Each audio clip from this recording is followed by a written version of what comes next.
bienvenue and welcome. How you guys doing today? Good. That's pretty good, that's pretty good.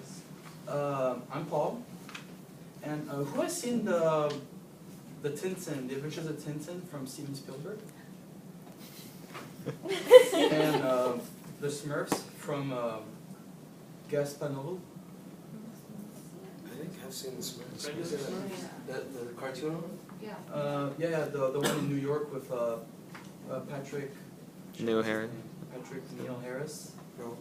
No, not that one. No, So I haven't the seen cartoon either, one. so I don't know about it. But those originally were comics that came from Europe and Belgium called bande dessinée, which can be translated to drawn strips. Because of the fact that you have your page, and it would be written. You have your panels drawn. Someone should draw it. Just to be sure. So you have your page,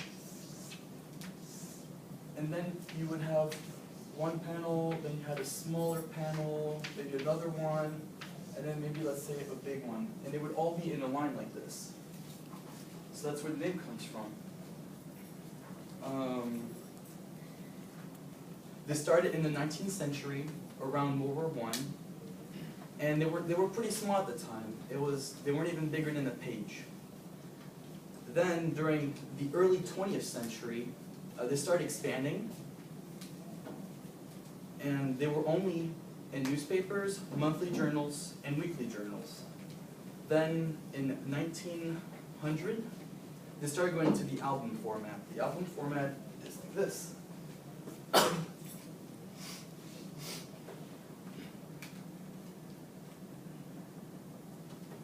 So it's hardcover, and it has 46 to 62 pages in one of these. This one is,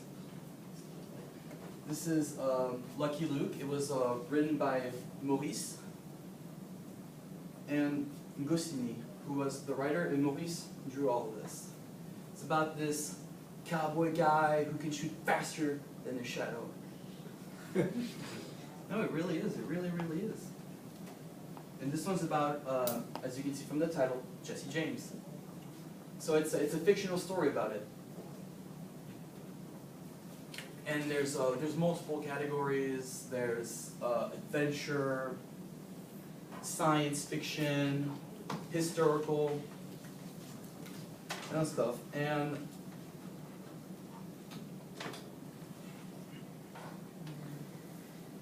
so there's three main styles of drawing for these. There's the realistic style, which emphasizes on color and on lines. So there's no speed lines or anything.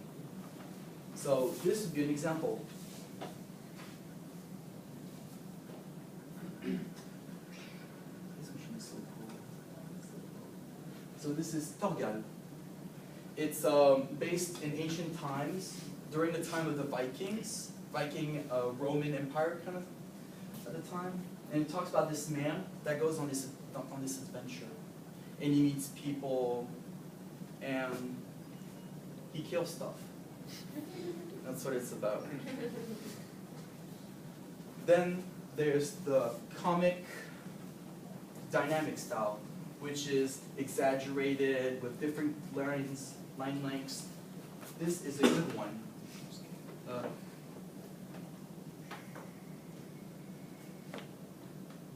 So this is Asterix. It was written by Goscinny and drawn by Uderzo. It's about this olive gold was taken by Caesar, right there. But except one small village, and they put that at every single time at the beginning of one of these, right here. See, it shows that all of Rome, all of gold, was taken, except this small village of, how they call it, irréductibles Gaulois, which are the inhabitants of Gaul at the time. And they have this, and they're free because of this magic potion that a druid brews. Yeah, French comics are a little weird. And then the last one is schematic style, or clean line style. It's when you take a realistic world and put it into simple lines. So there's a limitation on geometrical shapes and shadows.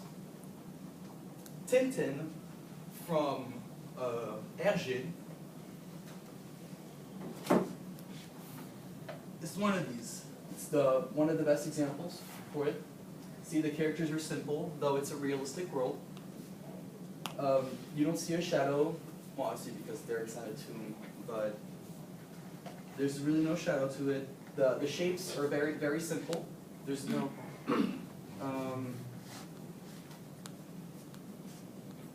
so hopefully I got your interest in this topic. And don't forget to like, comment, and subscribe.